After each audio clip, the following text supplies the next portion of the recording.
All right. Go again. I'm ready. What is a man but a butt and a brain and a heart and some lungs and some gonads?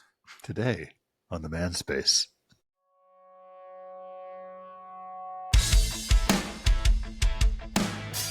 Welcome to the Manspace podcast. We're your hosts, Doctors Matt Brown and Rob Porter, and clinical therapist Mike Porter.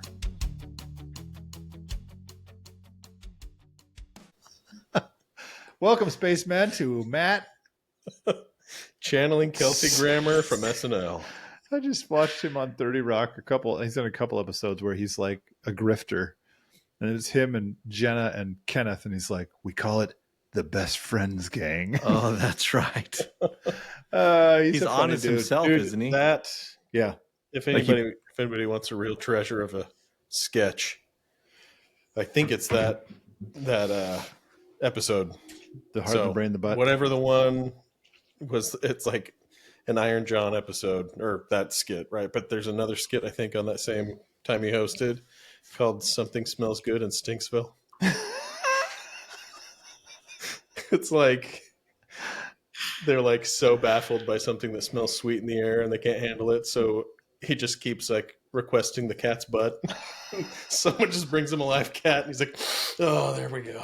Just keeps like reciting the horrible smells. Seriously, some of these things, it's like the best part about thinking about some of those sketches is not that the sketch was funny, but it's trying to imagine them sitting around a table and saying, and then we have Kelsey Grammer keep sniffing a cat's butt. Can you imagine pitching that to Kelsey Grammer? Yeah. So what we're going to have you do, not a taxidermied cat, is sniff a live cat's butt 5 or 6 times. Oh, boy. I'm just looking through some of these. Well, Spacemen, I guess I'll intro this really quick so that you know today is a book club day where we talk about the book Iron John that Matt just sang to us. It's the theme song to Iron John that you should hear running in your head as you read this book. Or don't.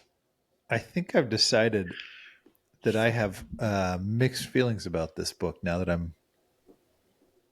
I'll be honest, I still have an hour left. Oh, you might have missed like some of the best parts. That's probably, maybe I even thought specifically as like, did you get into the warrior stuff? Yeah, or the red, white, and black horses. Maybe I'm into the warrior, but I don't know if I got to the red, white, and black. The warrior stuff where I started to like it more again. Yeah. Because it's getting to principles that I really like a lot. But but it was partly because I kept pushing it off. I've been listening to The Way of Kings. Well, maybe you got lost in the King chapters of Iron John and took a left turn. What's The Way of Kings? It's a Brandon Sanderson epic fantasy novel. I'm out. That sounded so condescending. Like I feel like I just got punched. Like nerd. No, I just I'm out. I learned a long time ago. Like I don't really do fantasy. And Sanderson in particular is so freaking wordy that I find myself getting frustrated because I'm like, you could say it in less. That's not the fantasy way. I'm aware. That's why I don't really love fantasy. 72 chapters. Yeah, it's a lot of world building. Yeah. He gets there. I push through. I'm sure he does.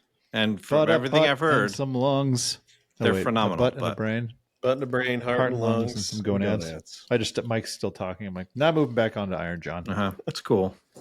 Thinking I just dropped my pencil. I'm just looking into things. I'm not doing anything apparently. Maybe I'm like, I'm not talking about this book. I'll tell you that much. So you had mixed feelings, though. Well, I did like the book. Well, it's okay if you did, man. No, I liked. You're not a man. I thought where my mixed feelings come in. So anytime you start getting too heavy into, like, he tipped so much, I remember this part stands out to me because I was like, okay, when he talked about I don't remember it has to do with this idea. And this was, I'm drawing a blank on it now. One of my issues, to be honest, before I get into this line, was that it was actually probably not the best book to read by listening to it, because there's so much thick layering metaphor and symbolism that he'll move from one to another to another. It's like, oh wait, I'm getting lost. No, I think it does assume, that's the hard part. I think It assumes a background in all of like these. it assumes that you have like a rich knowledge of like of myth these myths all of already, these things. right? But yeah, I listened to it this time. I read it the first time I read it. I read it, and then I bought the book because I wanted to go back and like highlight some specific things, and I've been able to actually, like, because of that, like yank it out in session and read some stuff, and it's been really cool because it resonates a lot. But that's what I agree. Like when you in the actual book, when he goes into like a poem or other things, there's like, it's bracketed off, and so it's easier to digest. But yeah, it does. Well, I think assume a lot of the reader. Well, just because I was doing, like I'm listening to this while I'm riding my bike or running or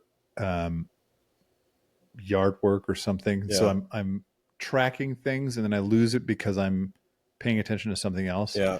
And it wasn't even like I knew when he would slip, I think usually when he'd slip into like a poem or something, but it was like I was starting to lose track of all the metaphor, like, like even you're talking about moms, and then you're talking about kings, but not in this kind of king, but this kind of king, and then you're Zeus. Back to the story. Yeah. And then it's like, okay, hold. And then, wait, did I miss that part of the story? So it was just I can't say that it's not a good book because of that. It's like, this wasn't the right setting for me to read it in this way, which I actually, when I very first started it, I was really getting into it. And then I started doing other things. I was like, this probably isn't the way to go about this.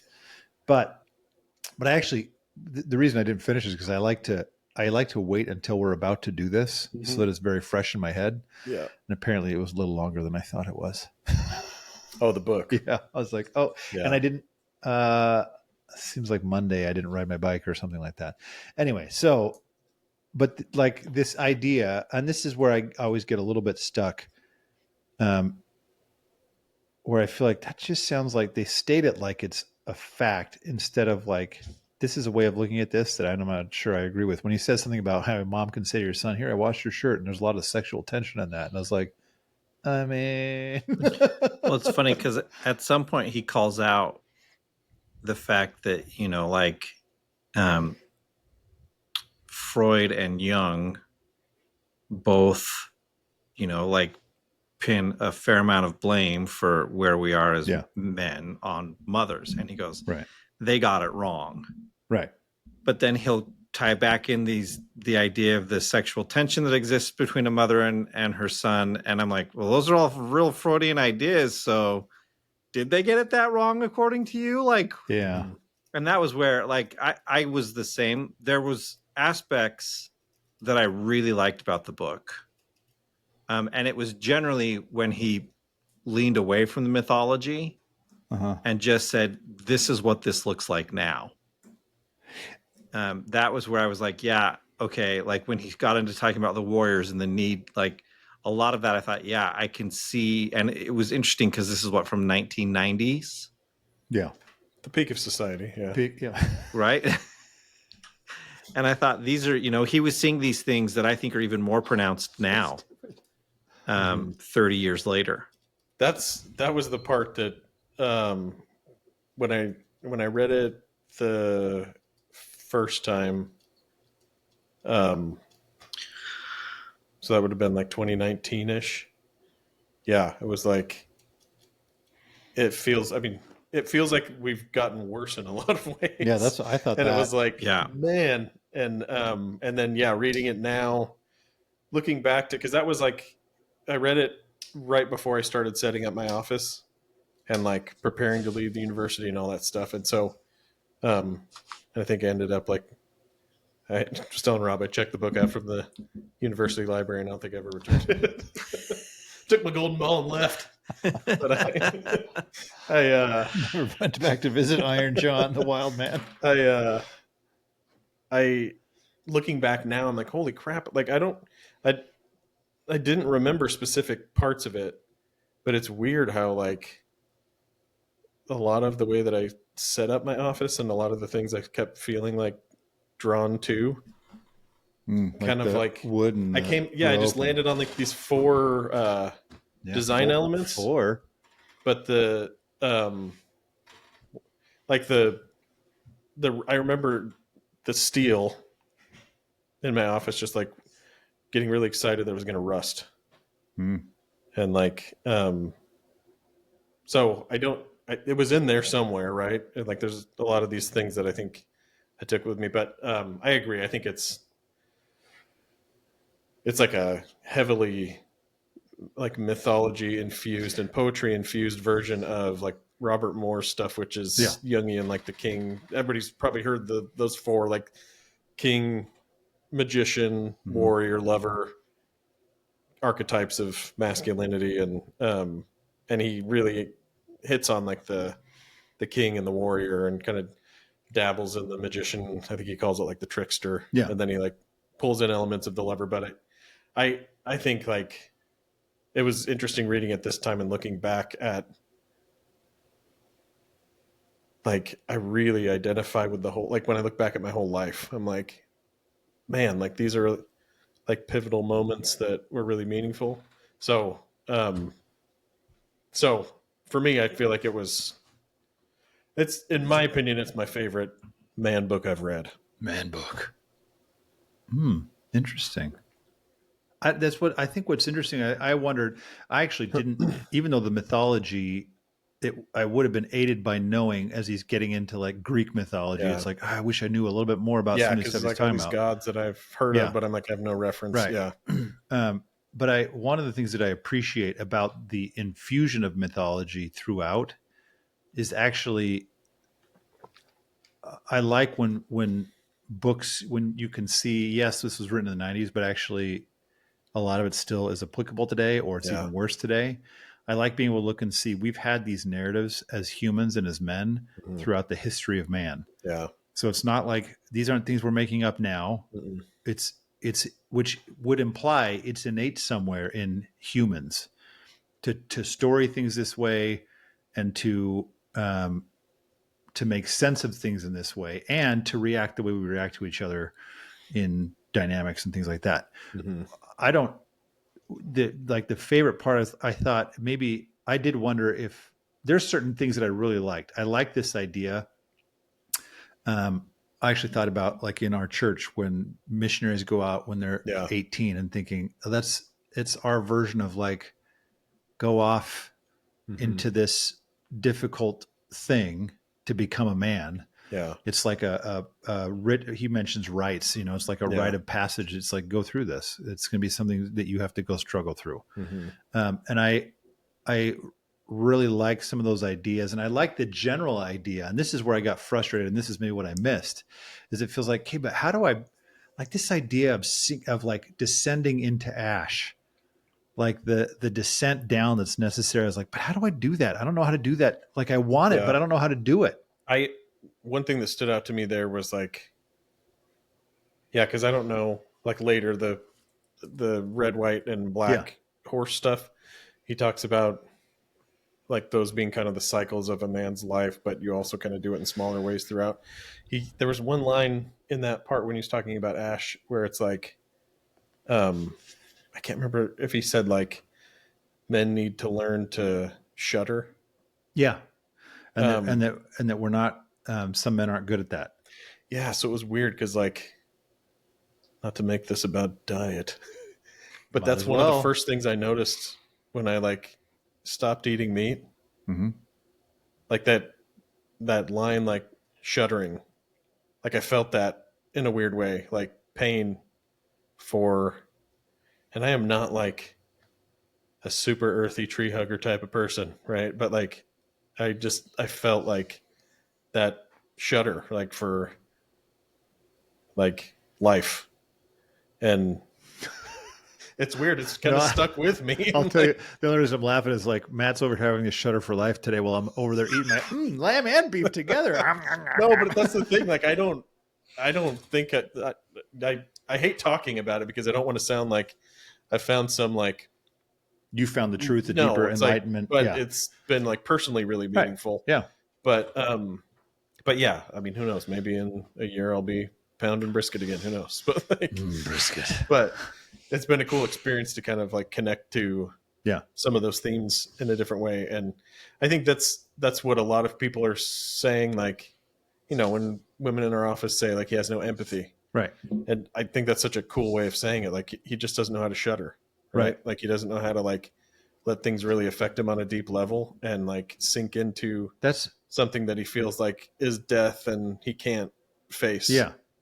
That's what I guess that's like, because as I listened to this and I maybe I got impatient too, because I could have pushed further last night, but I was like, I'm gonna go to bed, or Yeah. like, but part of it was like, I really like the idea of, and I guess I mean there's too much for listeners to go through and explain, all the metaphor in this. Yeah. So I'll just kind of keep moving through some of this, but I'll try to translate some of what I took from it into non-metaphor. But like I like the idea of having to go and find my wild hairy man Mm-hmm. and confront him, and not I think in some ways confront is the right word and the wrong word, Yeah. because I also want to figure out how do I embrace that, like, because he talks about this idea that the hairy man or the wild man it doesn't mean wild like we think it does. He doesn't say it quite like that, but it doesn't mean you're a bad thing. Mm-hmm. It's just this part of us that's not this tamed version that has a lot of potential and energy in there. And I'm like, I don't know how to tap into that. There are things that I talk about with clients. There's things that we talk about on the show. It's like, how do I'm not sure. Like, even when you talk about that, the descent into this ash, where it's like the shudder, where you let yourself really feel that thing. It's like, I don't know I'm trying to figure out how to get there. I'm trying to figure out how to get to the point, because what I liked about this, and this is where I got to, was like, it feels like to me the warrior part comes out, where it's like you start to see, this is maybe not how it was supposed to be taken, but I took it as like that becomes almost like you're becoming a more complete man at that point, because I kind of took that warrior thing as differentiation of self. It's like the person who can hold this and also defend himself and let the spears come in, and all these things, that I was like, how do I do the descent part though? I feel stuck on it. Like, I don't know how to.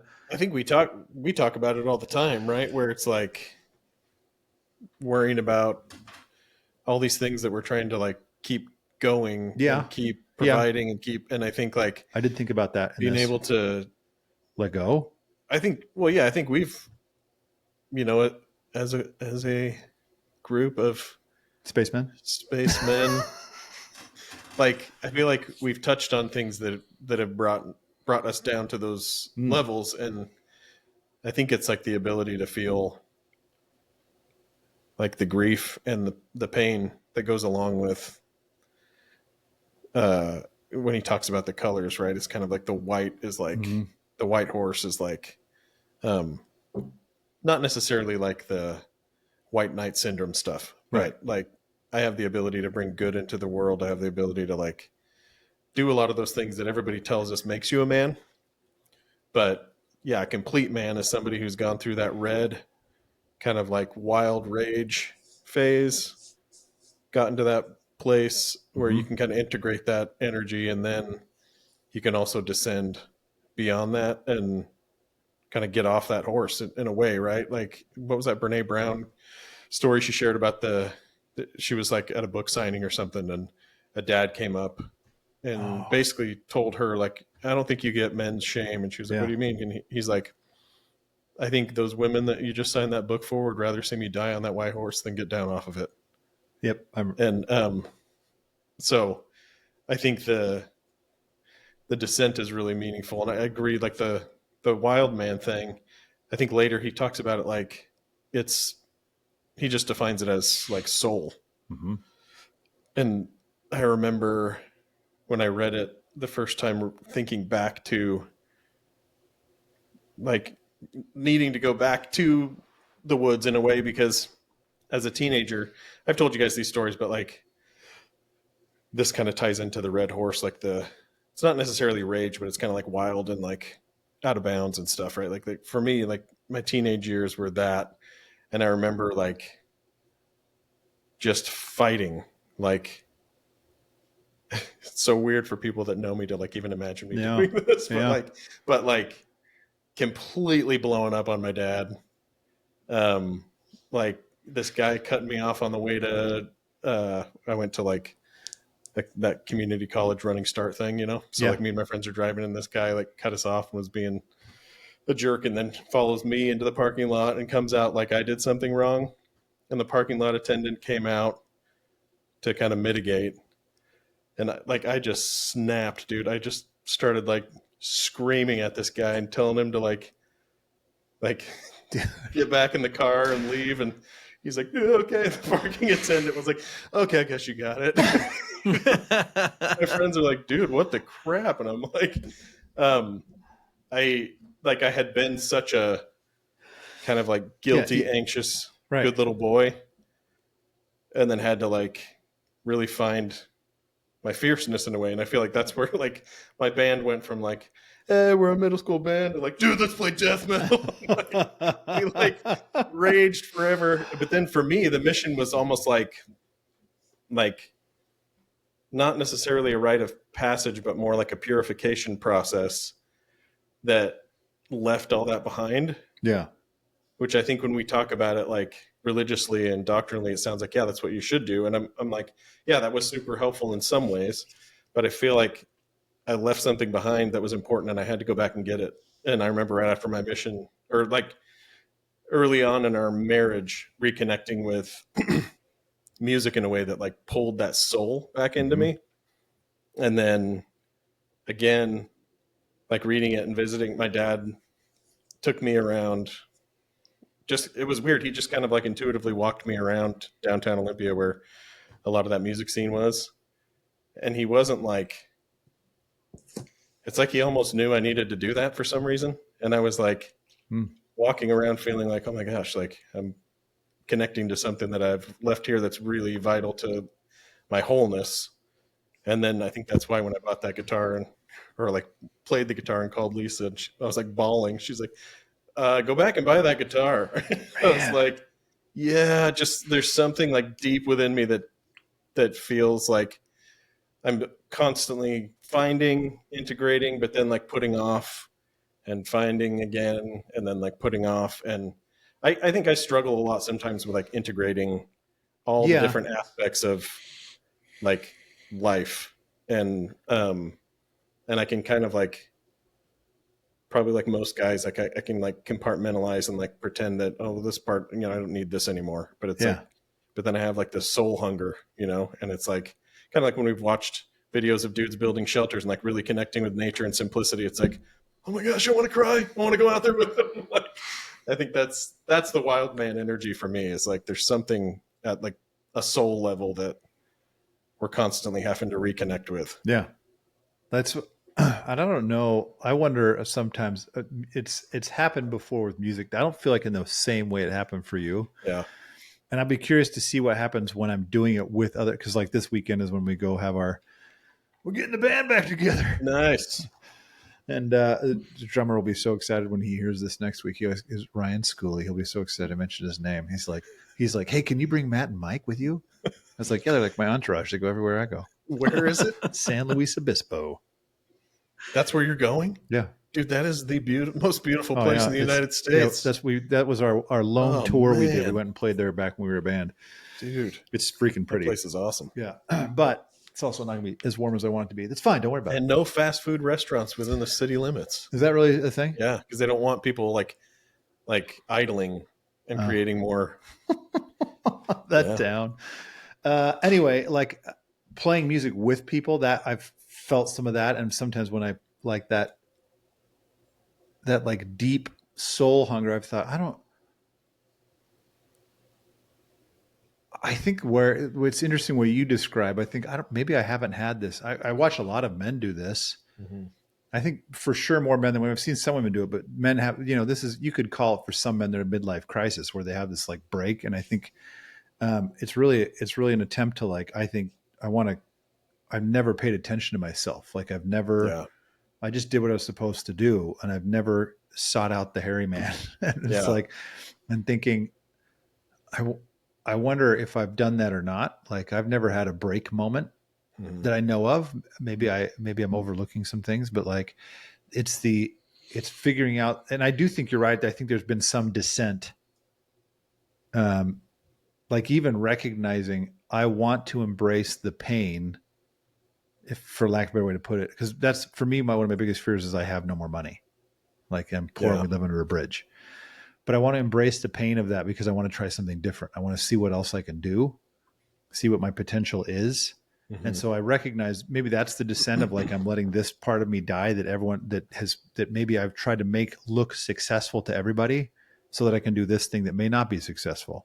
Mm-hmm. And so this old Job is dead and this is the new Job, like but I like that when you talk about that feeling you've had with like music and the guitar and I'm like, I don't know what mine would be. And I actually wonder because I'm listening to this book and as I'm listening to it thinking, I don't know if I buy all this stuff, but it's funny how many stories he has where like, these men he's talking to, they can all identify with it so quickly. Yeah. And I thought maybe it's a matter of like, in my memory, he describes the father figure in these ways. That's like, the men getting where did you get hit with the axe? Where did your dad hit you with the axe? Mm-hmm. And I was like, I don't know that I have that experience. Like, I don't think I felt abandoned by my dad or he wasn't super stern. He could be, but maybe this is kind of funny because I'll sit with clients sometimes like, I don't know, maybe I'm overlooking something. It's never bothered me. Yeah. I don't know. So I look at that and I think, am I just lucky? Like maybe. I don't. Well, that was. Go ahead, Mike. That was one thing that he said something towards the end of the book. So the part Rob didn't read. Yeah, way to go. No, where everything makes sense. He kind of talked about like, look, there's no one right way to go through this process. He said there's some people, you'll hit it at various times in your life. Like there's no, this is when it should be happening. It's going to be different. And at one point he was writing and I thought, and it was one of those times where I felt like he was saying like rather definitively, like, this is the way it is. And my thought was, but does it have to be? Like, is there not another way to accomplish this same thing? Yeah. Like, in part because the one thing that like kind of stood out to me in the metaphor is like the boy rarely chooses these things consciously. That's like when he's sticking his finger in the right. The like he talks about, I didn't, without recognizing it, he's doing it. Yeah. Mm-hmm. And then he gets, he so wants to see into like basically his soul that he's leaning over and his hair accidentally swoops in. Like none of it was like, malicious intent to disobey. It was all just like, like he's running his fingers through his hair and one strand of hair falls in. Like, come on. Yeah. Mm-hmm. And so I think, so much of this kind of happens unintentionally. And then he gets sent on his way, not because he chooses to go, but because Iron John sends him. Sorry, man. You couldn't do this. You got to go your own way now. And see where you end up. And even like, and so I don't know. I guess I'm talking about this though, right? Like unintentional. I almost view it more like what's lacking for a lot of us men, right, is instinctual. Mm. And because like, man, we're at a really weird point in like society and time and everything, because like everything has become so empirical and literal and And now like we're creating literally like the most massive, powerful brain with like AI and quantum computing and everything.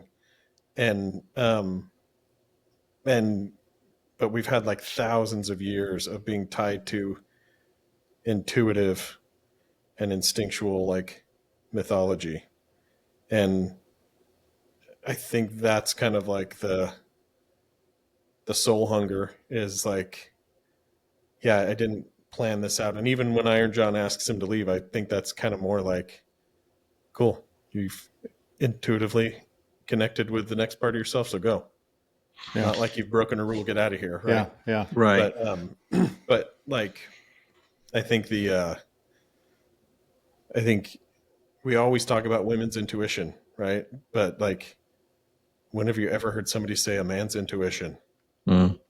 You've always like, it's always phrased as his like intellectual prowess or his capability or his capacity or, and yeah, I mean, I have to think that just the way we existed thousands of years ago would require way more intuition and like depth and like tapping into something that's deeper and older. And when I think of, it was weird. I this hit me this time different. Like, and I don't know that it was a specific part of it, but 10th grade for me was like this really, the beginning of 10th grade was like a really weird, like in a good way, shift for me. And I just thought I liked the story of the Odyssey. But I was in like an early world lit class with this really quirky, old, super wise guide of a teacher, right? Yeah. That was like the way he taught was like just kind of like super, super curious and kind of like, you know, he'd say weird interpretations of things, and it was just kind of like, this is like a weird little magical class. And like it just sucked me in. And I remember getting like really into the Odyssey, right? It's like, that's not a book that you would think a 10th grade boy would get way into, right? But like I feel like looking back on it now, I'm like, I probably couldn't even put things together in my own mind, Right. But something intuitively just felt like this is an important story, right? And there are important themes here. And if someone asked me, like, I remember my parents asking me, like, well, what do you like so much about it? I'm like, oh no, I just like it. I was like, couldn't really articulate anything. And but I think there are like these, you know, Joseph Campbell and like the Hero of a Thousand Faces or whatever, like all these themes, Star Wars, like, you know, but like totally capitalizes on the hero's journey and all that stuff. Like there's just these stories that intuitively speak truth. And I think we kind of like find ourselves living them out. Uh-huh. But then when we try to like explain it and like mechanize it and control it, right, it loses its soul energy. And it's kind of like, okay, well, here's the to-do list, which again, think of that. We've talked about this so many times, like how many guys come into relationships very like intuitively and then quickly transition to like, what's the checklist you have for me? Mm-hmm. And a lot of the arguments we hear, right? It's like, well, I did what you told me to do. I did what you said, right? And it's like, but there's something about you that's totally absent.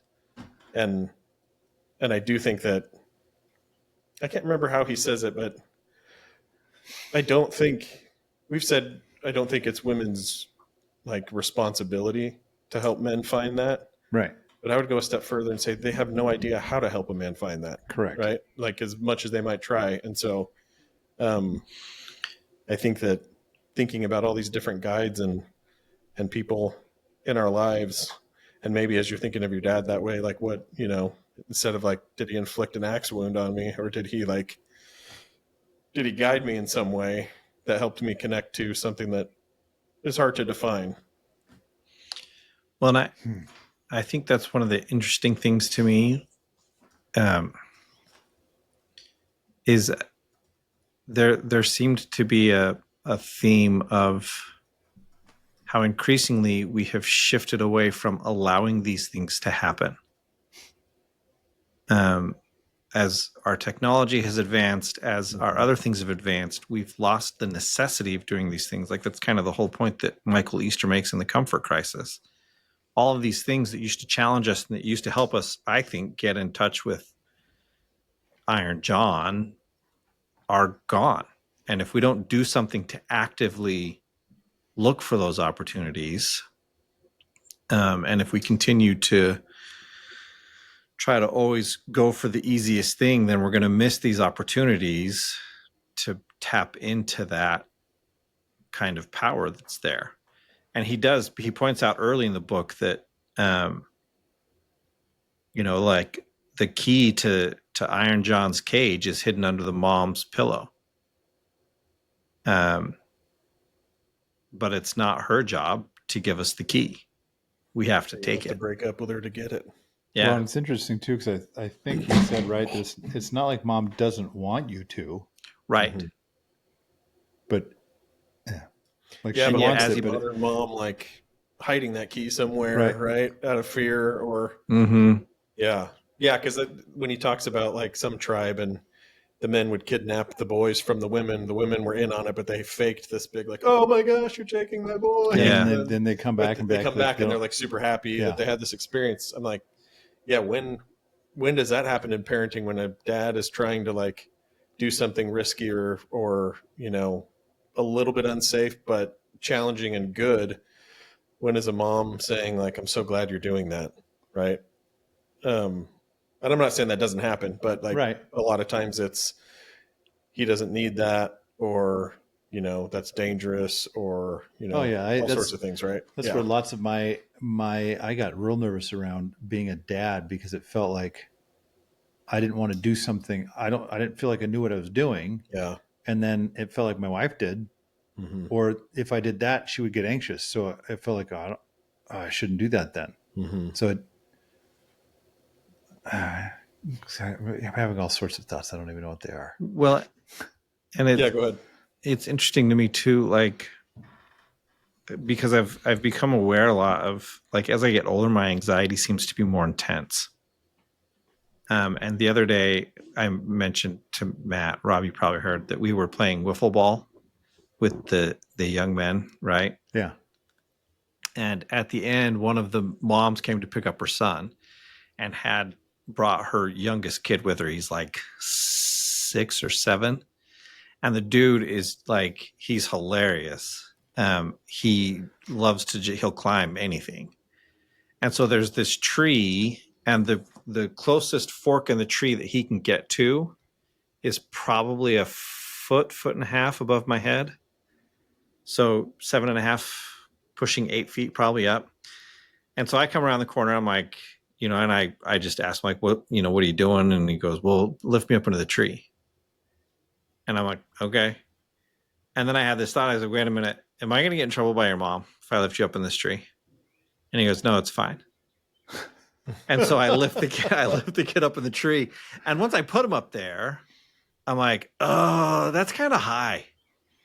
Like, I don't know how you're getting down, dude. And I certainly don't want you going higher. But part of it was because, like, I kept realizing, like, oh, yeah, I'm a little worried he's going to get hurt. But I'm more worried he's going to get hurt because he's not my kid. Yeah. And so if this kid gets hurt, like, I'm on the hook for it. Yeah. Because I'm the one who put him in the dumb tree. And this kid just wanted to jump down. He was just going to jump the 7-something feet. And I was like, and I turned to his mom and I go, hey, can he actually make this jump? And she goes, probably. And she's like, but I told him not to go in the tree. And I was like, oh, crap. But it's just one of those where, like, I realized after I thought about it, because I could feel my own anxiety, right?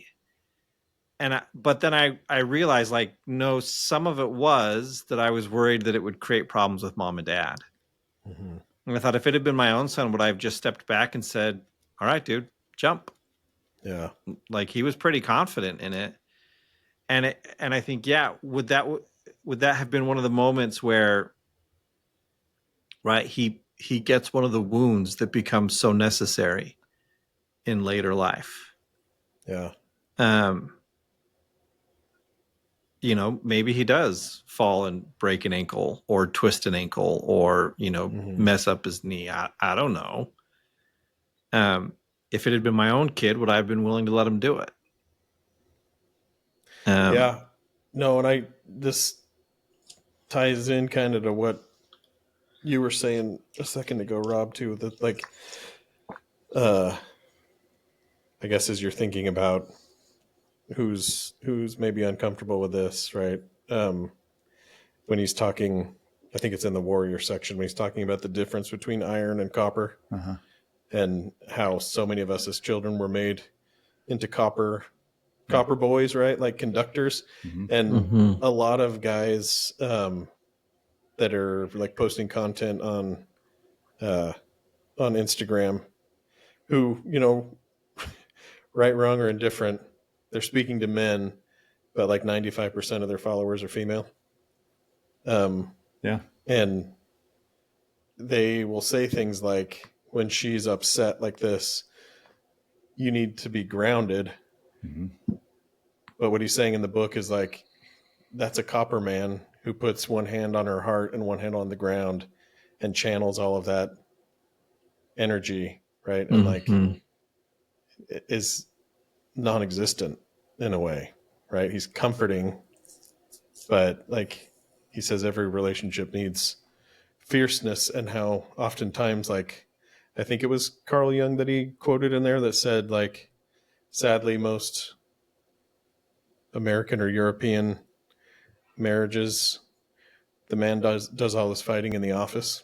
And then how men don't know how to fight, and how oftentimes like that reaction in our partners is like not like an invitation to like fight in a destructive way, but like practice our fierceness with each other, and like show to each other that our relationship has the capacity for two whole people.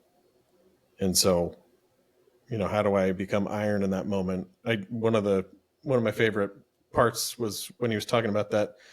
I can't remember. He cited some lady who was telling a story. I can't remember who she was, but she had a friend that like had been through 3 marriages or something, and they'd all end because she'd like have a fit, is what she said, which I think he says in there, like the word fit implies to me that it was like way out of bounds. Like she was, probably like threatening divorce, calling names, all sorts of stuff, right? Maybe throwing stuff. But the relationship he was talking about got to this point where she had her fit, right? She kind of blew up on him, and the guy just turned pale and went upstairs, and she goes up there and he's packing his stuff, and she's like, "What are you doing?" He's like, "I'm not staying in a relationship where anybody talks to me that way." And she was like, "Oh." and then they, we're still married, I guess, is what, like, so that, like, that type of like iron, like I'm not going to be here to soothe you, right? Like I can be with you, and we can like, have some fierceness, we can have some closeness, but neither one of us should be a copper wire in our relationship. So I thought that was, it's a hard thing, right? Because it's like every time we contemplate stepping into that space or we talk to men about that, they either hear it as like, I have to completely dominate her and shut her down and put her in her place, one or the other, or I have to do exactly what she says, instead of like, bring your soul into that and like have a boundary, and like have not guardedness and like I can't be vulnerable type of a way, but like I know when something feels unhealthy to me. Well, it's a boundary thing to me. And I don't just tolerate things that feel wrong to me indefinitely. Right. Like if there's a purpose for some discomfort, then sure. But if it's like just discomfort for the sake of inflicting damage, no, I'm not doing that. Well, and he does talk. I mean, very early in the book, he's kind of introducing Iron John. He does talk about how this is not, as he talks about kind of reconnecting to this lost masculinity, I guess. he points out, he's like, I'm not talking about dominance, and I'm not talking about, right, all of the stereotypical masculine traits that people talk about now. He's like, that's not at all what we're talking about here. But it does, like, that example you just shared, where that like, to me, it is very much well differentiated and able to maintain boundaries. Like, no, I know who I am. I know where my value is. Like, I know that, and I'm not going to sit here and do this. And other, people you've been in relationships with might have acted as copper and conducted it and then found a way to soothe you. I'm not doing that. And he does point out that, like he says in that particular example, he goes, no, to him, in a truly healthy relationship, there will be times the man will push back and fight back and not just turn and walk and say, I'm out. Mm-hmm. But yeah, it was certainly a turning point for this woman. Yeah, I think, I guess looking at the time of this, I think this book is a valuable book. I like my mixed feelings. I think anybody who reads it should probably actually read it and not listen to it. Mm-hmm. Or at least have the book as a reference. Like, I think it takes some time to understand some of these metaphors and symbols.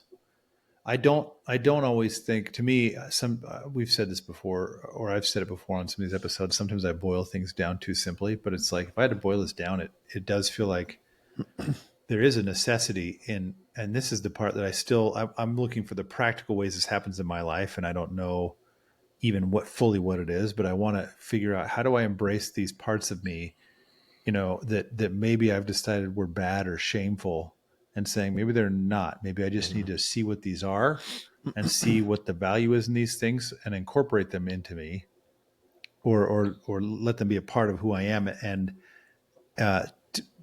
and get to that point where I can hold that space. Because that's, I don't want to cram this down anybody's throat. It's like, I can have boundaries of like, hey, this doesn't feel good to me. Please don't speak to me. I won't stay when somebody speaks to me like that. Like, I don't know that I go up and pack my things, but because that also feels like that's a little reactive to me, but sends the message, I guess. But yeah, well, and I wish you were to define the fit more. Yeah. Mm-hmm.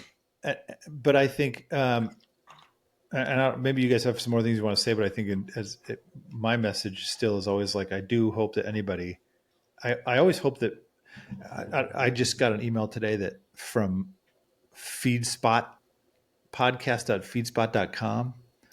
I got that one. Did too. you say we're in like the top? Yeah, we're in the top 25 relationships about men, or podcasts about men, or something like that. Men and relationships. Yeah. We're number 11. I was looking at it, but this is just, it's like, if I want to put any information, of course I have to pay for it. So I'm like, whatever. And also I'm like looking at some of the other podcasts and I'm like, really? They're above us. But like, I look at these things and like one of them, for example, is like number 3 on this list. And I'm not saying this list has any merit to it. I don't know anything about this website, but this list, number 3 was Global Seducer Podcast. How to get the hottest girls in the world. And I feel like that's not helping anybody become a better man. No. Like, I feel like I always hope that with any book like this, it's like, it's understanding that, I worked with somebody recently that was saying they couldn't tolerate, as soon as a negative emotion came up, they shut it down immediately. And I was trying to tell him, like, I need you to lean into it a little bit. And I was like, oh, I shut it right down. He's like, I don't even know how to not shut it down. Yeah. And I feel like being able to embrace that place, that shudder, or descending into the ash of like, hey, I can come through this on the other side of this and I'll understand myself better, means you're much more likely to show up and be better for the next generation. Because if it really was, like I said, I don't think if this really was that the Global Seducer Podcast is getting more viewership and listenership than ours does, I feel like that's a problem. Like, and it probably is, and it is a problem. Yeah, men need help. Like, I mean, Yeah. the number 2 before that was Dear Men, How to Rock Sex, Dating, and Relationships with Women, which is really just a woman saying, let me tell you what I want. And it's like, that doesn't help a man become a better man. Yeah. That's the whole problem with this thing, is it's still the golden key under the pillow. Like, so I always hope that, you know, if you read this, I actually had one listener reach out to me and say, hey, I'm already reading it and it's been helpful. I think hopefully you are finding things, like I said, some things I think, I don't think that applies to me so much, but other parts I was like, I do want more of that. There's probably something in it for everybody, but as a whole, it's not going to describe everybody's. Oh, for sure. Because it's too blank. It's too broad. Yeah. But I do think there's for sure you'll get something out of it. If nothing else, figuring out that piece that we've talked about many times of how do you really enable that. And I was pretty sure he said Murray Bowman. He mentions the family Bowman. therapist and said Murray Bowman. And I was like, does he mean Murray Bowen? Well, I didn't think he said Bowman in the actual book, but he may not have, because Bowen. I was running and listening and I thought he said Bowman, and I was like, Nope. But anyway, like, you know, getting it. He was talking about family systems there, but that idea that we've talked about many times, that differentiation of self, being able to hold yourself, feel the emotions, all the directions. Like he talks about this thing that's like embracing your sexual power. That's like, it's kind of funny because if we're not careful with that, it sounds like go in the room and you take what you want. You take your award, lemon. You know, it's like, whoa. But I think incorporating that, this is kind of interesting because if nothing else, it's kind of got my brain going of like, how do I do this? And that's what I hope anybody who reads it or listens to this would do. But yeah. Anyway, we got to wrap this up because I got to take an Iron John. Well then, Spaceman, I guess that means come back and find out next time what happened with Matt's Iron John on the Manspace. Noise.